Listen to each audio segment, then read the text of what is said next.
Hello and welcome to the Hill and Valley. This is Nick Roby. Thanks for joining me. Super excited to talk with y'all. Hope you had a great Thanksgiving, enjoyed a great weekend of college football, and super excited. So we get to talk about the Clemson South Carolina game. I know I ate a lot of turkey, I ate a lot of food, but got to watch we turned to be into a defensive battle on Saturday night. I knew it'd be interesting to see how the offenses would both attack the defenses, but man, it turned into a good old fashioned like slug them out, drug them out, first one to score type of a game. And it just became very clear, once through the first few plays. So Clemson goes in and goes into Columbia and wins 16-7 over the Gamecocks. And really it started from the gun because when Clemson won the toss and then they deferred, kicked South Carolina, they make one completion and then they throw the backwards pass that gets fumbled. And Khalil Barnes, the freshman who's been balling all year, is the only one to pick up the ball. Everyone else has stopped. He goes in for a touchdown. They review it, and the ball, the play stands, and it's a touchdown. I mean, that's why you play through the whistle. That's why you do all that. And then, a next drive, like 2 plays later, he gets an interception. So within the first minute of the game, like 45 seconds, he has 2 turnovers. Clemson's already winning the turnover margin.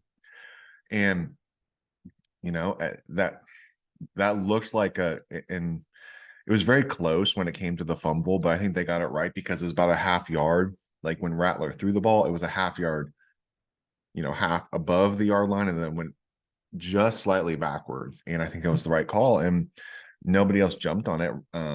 Leggett got kind of spun around a little bit, and Barnes was very heads up and got the ball, and Clemson scored and took advantage of. The crazier part to me was that was the only touchdown scored in the game. I mean, that was crazy. And then the wherewithal, he got that really good interception.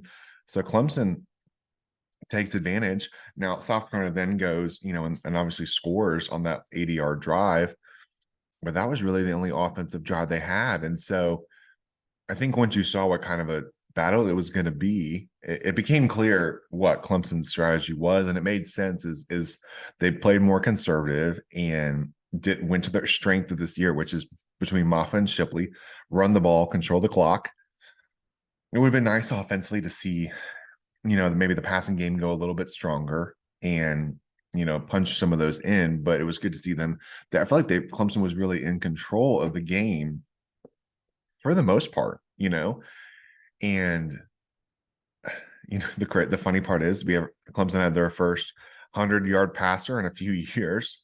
The past years was 99 each time, and then Cade goes 100 right on the dot. So it's tough though. I mean, back-to-back times, it just feels like the wide receiver room is just limping into this game. And so you have freshman Tyler Brown, Troy Stellato, you think about those two guys being your top 2 receivers going into the year. If you were to say that those were your 2 receivers going into that game, I don't know if a lot of Clemson fans would feel great about the chances, just with the injuries and different stuff going on.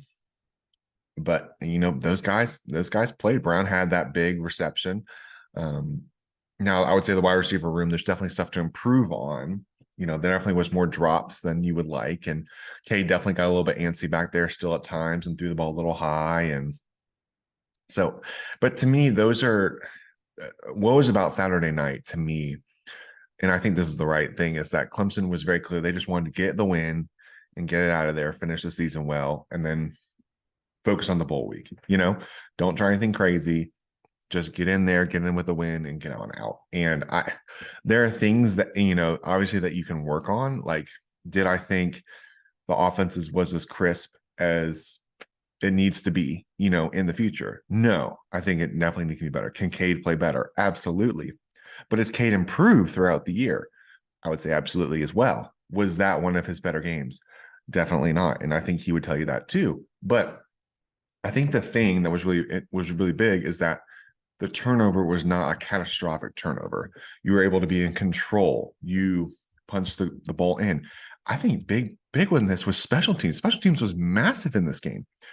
Whites hits 3 field goals, 2 over 50. I mean, the crazy part is he had over 50. It was a like a 51 or 50 yarder, a 49 yarder, and a 42 yarder all would have been career highs for him coming into this game. He was 3 for 3. He was only a handful of running backs of kickers, in Clemson history to have multiple, like I think 3 kicks of over 40 yards. And he has those kicks in the South Carolina game on the road. I mean, and he's a South Carolina from the state of South Carolina itself. I mean, you can't, it's the type of stuff like it's just that's a really cool story and the redemption that he has. And he'll get to have that for the rest of his life, and very impressive. And I thought offensive line, I thought did a good job. I would have liked to see some better blocking and some things on the outside. And there's always things you're going to want to, tool, but those are kind of some of these types of things are just, it's hard to work on some of these things in the week to week to make like vast improvements, and that's like goes into spring ball, and then, over the summer, and then into fall camp, but especially in the springtime, like that's where a lot of these things will get better. And it's just hard, and it turns out too that they were struggling with the flu all last week, which of course it's this time of year, but I mean, it's not a great week to get that too. So a lot of guys out, some coaches were out apparently. So the wherewithal of this team, I think, to finish the way they did through the month of November, like I don't want to understate that. Like I wouldn't say like from the beginning, this is like exactly like how some fans would have wanted this to go. But I think what it also shows is that it's hard to win. And I think what I've been impressed with too going forward is how this team has responded when their backs have been up against the wall, and how they've responded to adversity and things, they're not going their way, and not being great all the time, and seeing who are your leaders, who is going to step up, and I've loved seeing especially some of these young guys. I love like Terrell and Barnes in the back end. Are you kidding me? Peter Woods, TJ Parker. I mean, this freshman class, I keep talking about it, but like this freshman class is fun. Like they're gonna be really good. Like Avion Terrell is good, y'all. I mean, I know like his brother was in here, and AJ's in the NFL. That guy can play, and where he's at, like where him and Barnes are at as freshmen against a passer like Rattler and Leggett and those guys, like it's impressive. And I'm excited to see them take a next step, because like Barnes looks like a multi-year starter back there. He's a true freshman, and if you don't remember, he actually had the pick 6 in the spring game. That's kind of where he kind of burst on the scene a little bit. I know those games don't count in the stat book, but I mean, he's been balling since he's got on campus. And Terrell, once he's gotten more into the rotation and gotten more comfortable, I mean, like these are good passing attacks. I mean, you've got Notre Dame, Sam Hartman, and you've got the Georgia Tech team who scored 23 points on Georgia. And you've got North Carolina with Drake May, who's going to be probably at least the second quarterback taken in the draft, and Tez Walker and those guys. And then you got Spencer Rattler, a former 5-star, played at Oklahoma under Lincoln Riley, transfers here, threw 360 yards last year. I know like offense is what, shows numbers, and that's a lot of times how we can measure games, but I don't want to undersell like what this defense is doing. I mean, it's super impressive, especially after last year. Like the defense from last year at this time versus now, like the passing attack, it's way different. They gave up 360 yards at home to South Carolina. They only gave up 112 to Rattler. Now, Juice Wells was out, he's been out for a long time, but still, I mean, there's young guys in the back end. Like it's still, you have some injuries and whatnot. Like, I don't care who you are. Like only giving up 112 yards is like, that's tough. Like consistently, like those guys have all had like arguably one of their worst games in this month, against these Tigers. And so it's just very impressive what they've been doing. And with Peter Woods and TJ Parker have been doing and getting pressure. And so the defense has just been, I mean, it's one of the better defensive games I've seen from a Clemson team, especially against South Carolina, that I've seen in a while. And when looking at the stats, they only give up 12 first downs. South Carolina was only 2 of 13 on third down. I mean, that's crazy. They only give up 169 yards, 112 passing, had an interception. They only give up 57 rush yards. and they only had 6 penalties. Like it wasn't, and South Carolina wasn't necessarily going to be running the ball like a lot, but you have to have some complementary. And I don't care who you are. Like even when you run the ball and you know you're not the best at it, you still can usually get a little bit of yards. And they outgained them, and offensively, Clemson got 319 yards, 100 passing, 219 rushing. So that would mean 4.8 a clip compared to 2.4 for South Carolina. I mean, it forced South Carolina into a lot of uncomfortable positions. And in that third quarter, like they were losing yards. Like they were being forced, and Aiden Swanson was backing him up really well. And then they were getting pressure, and Rattler didn't look comfortable all night. And they got a couple plays, but other than that one drive, they really just could not get stuff going. So I think a lot to be encouraged about. And so while you would like Clemson has gotten used to and would love be playing this week in the ACC championship, you get to go on a 4-game winning streak. You finish the regular season 8-4, which at the middle point of the season, I don't know if a lot of fans, would have had Clemson going 8-4, and they're 8-4. And I'll give Walt Deptula on 105.5 The Roar. Like he predicted that Clemson would go 8-4 based on the season, and he was right. And like I think from where this team started, like at Duke on the road, and as close as they got in a couple games, and even the NC State game, I mean, to go 4-4 or 4-0 after that, it's impressive, And you finish the season on a high note. You get the win back over South Carolina, and the game's in Clemson next year, so that that helps. And so now you just wait on the bowl games, and it'll be interesting to see. And you kind of have to wait because it really depends on what kind of happens with Florida State and Louisville. Because if Florida State wins, they should be going to the playoff. I mean, I know there's a lot of talk, but an undefeated Power 5 team, I don't care. Like if they're undefeated in the Power 5, they should be going into a 14 playoff. I mean, I just think it's as simple as that.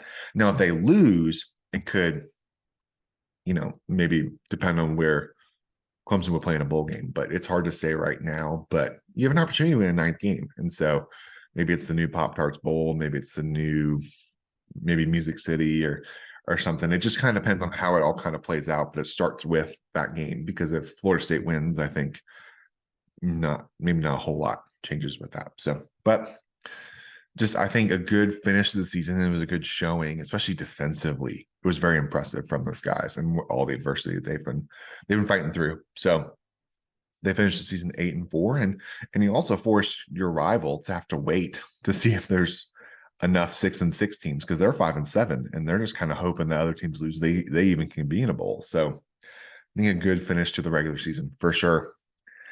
And so now we've got basketball.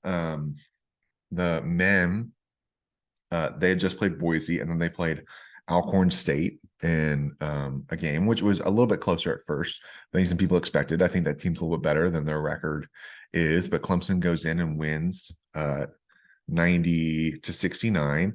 PJ Hall actually had a career high. He had 29 points, which was good to see. I think it was good to see just how they were distributing the ball. I mean, you had what it looks like 6 guys, if I'm doing my math right, 6 guys with multiple assists, which I like to see. Shefflin had 10 rebounds. PJ Hall had 9, 29, 9, and 4. So that was good to see. Gerard and Hunter going for 3 a little bit. So it's good because, I mean, it's good to get that win, because now, if you're listening to this before the game, Clemson Tuesday night has a tough one. And the inaugural, instead of the Big Ten ACC Challenge, it's the ACC SEC Challenge. So Clemson needs to go on the road to Tuscaloosa to number 23 Alabama, which that's a fun one. So they get that matchup, and it's tough. It's a tough place to play. They're going to want to play really fast. So it's good to see Clemson just in rhythm. I wouldn't be like, Clemson's a 9.5 point underdog. So I don't know if you can expect a win for sure, but I think it's definitely an opportunity to get if Clemson pulls this out, it's a massive win for sure. But I think the thing is, you don't want to play to Alabama's speed. Alabama wants to play very fast. They always have good guards. They can play they just play with a lot of energy, and you don't want to get sped up. I think that's the thing with Clemson. Has to be careful in this game, is you don't want to fall too much in love with the 3 where it leads to long rebounds and then transition. You don't want to get into a running match with Alabama. You want to play tough defense, get a little run your sets, find open shooters, look for PJ Hall in the middle, those guys, RJ Godfrey, and then you have your shooters on the outside, like you make the defense collapse, maybe cause some foul trouble, but you don't want to get into this running match back and forth, because then you can shoot threes, and then you got a long three, like a miss can turn into a transition basket, which can lead to foul trouble and different things. So it's a late tips. If you're watching the game, get your coffee, get ready for that. But that'll be tough. It's a tough game, so I wouldn't be shocked if Clemson loses at all. But I think it's a really good opportunity to build a resume win, because on the road, that's a massive. I could see that being a quad one win for sure at the end of the year. But that one's tough. So that's the one game they have this week. And then they start ACC play on Sunday. So we'll talk about that later in the week at Pitt, which is not the easiest place to play either, so it's a fun ACC start. The women had the Van Chancellor Classic in Houston. They had 3 games. They had Mississippi State, Tulsa, and Arkansas Pine Bluff. So they end up going 1-2 in that. They lose a tough one to Mississippi State.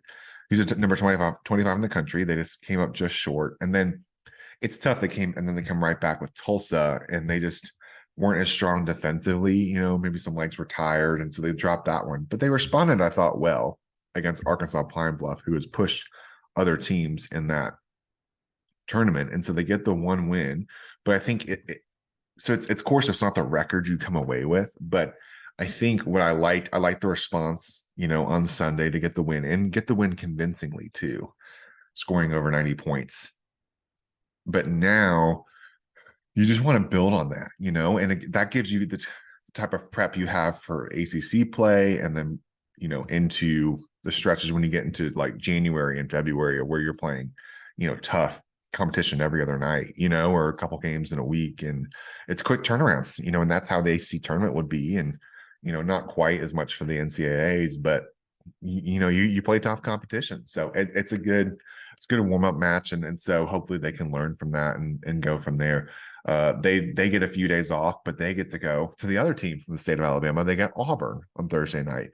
So for their version of that, the ACC is sending them both on the road. So hopefully they can get a home games next year, but they get Auburn on the road. Another late night tip. That one's 9. So on Tuesday night, the men play, I didn't say this earlier, but they played 9:30 on ESPN. So it's a late night tip for sure. But huge opportunities for both teams this week. Absolutely. So there you have it. There's a wrap up from the regular season of Clemson football.